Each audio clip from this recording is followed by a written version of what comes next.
Hello, everybody. This is Johnnie Geathers. Welcome to another JG Mental Fridays. I hope all of you are having a great day so far. And you just got your day started. I hope you have a great day.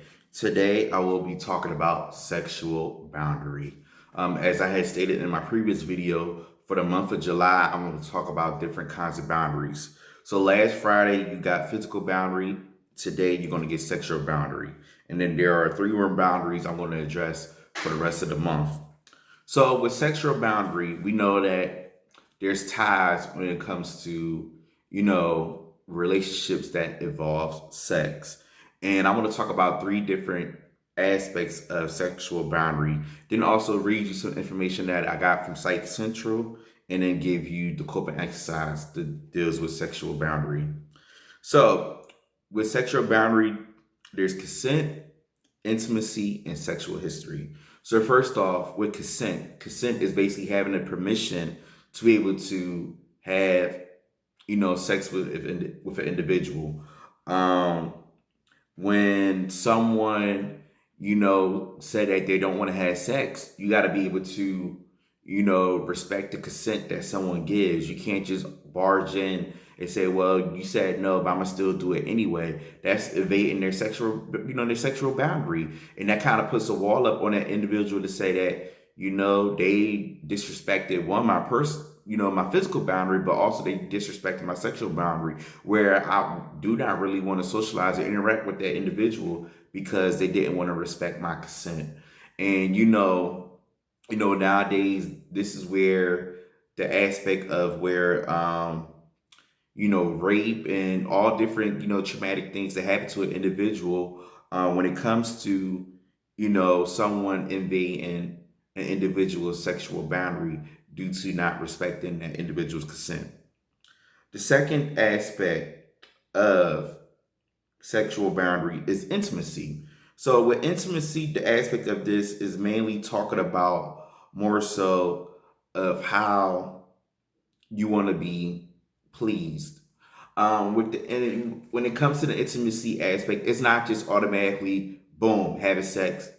It is what it is. It's more so respecting that person's value in terms of how they want to be pleased, how they want to be soothed, how they want to be touched, and things like that before it leads into sexual relations.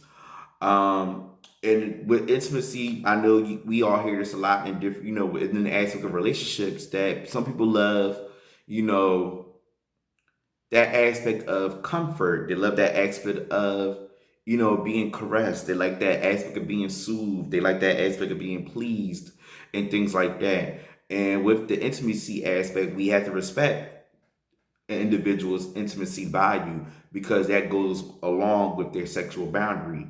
Where if you don't respect that individual's intimacy value, then you're not going to be able to please that individual sexually. And then lastly is sexual history.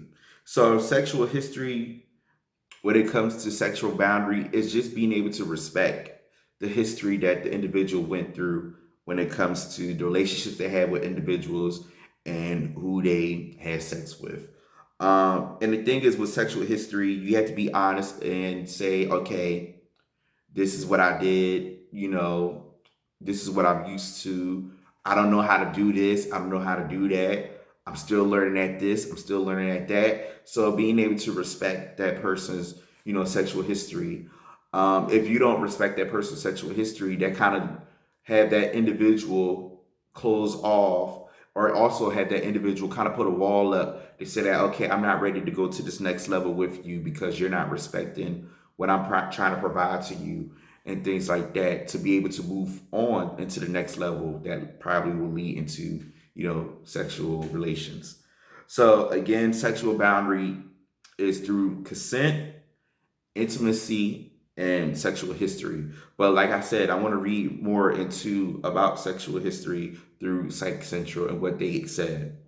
So they said sexual boundaries protect your right to consent, to ask for what you like sexually, and to honestly to be honest about your partner's sexual history.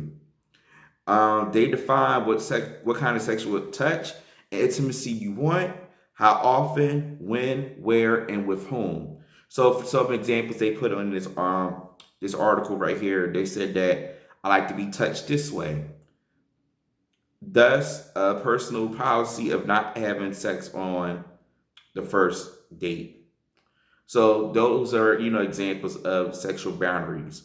So the coping exercise I want to leave you with when it comes to sexual boundaries, and I think this is something that's real important as it relates to us as a society, is to respect consent. And the reason why I said we have to respect consent because there's a lot of things that's going on when individuals are, you know, creating, not creating, but like actually, doing crimes and stuff because they don't want to respect an individual's consent when it comes to saying that they don't want to have sex or they don't want to be bothered by you or they don't even want to have a relationship with you, and the individuals kind of take it to the next level to say, okay, even though you said no, I'm still do it anyway. So with respect to consent, you have to make sure that both individuals are agreeable to saying that, okay, they want to have sex.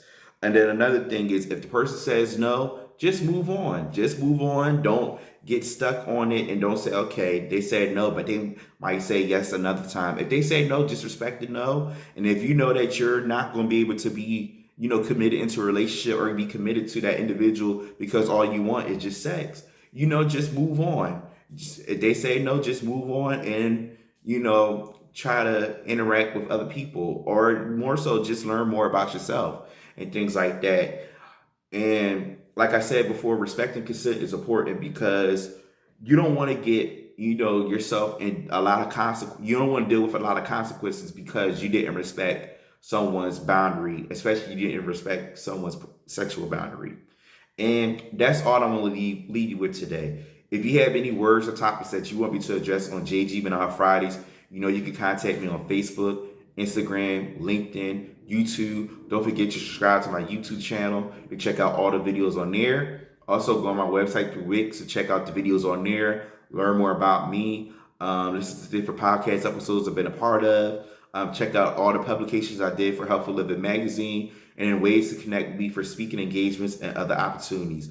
Again, I appreciate all of you for your love and support. And now I'm going to leave you with the closing message. Reflect on the positives, plan ahead, and relax. RPR. Take care of yourselves, stay safe, be well, be blessed, and peace.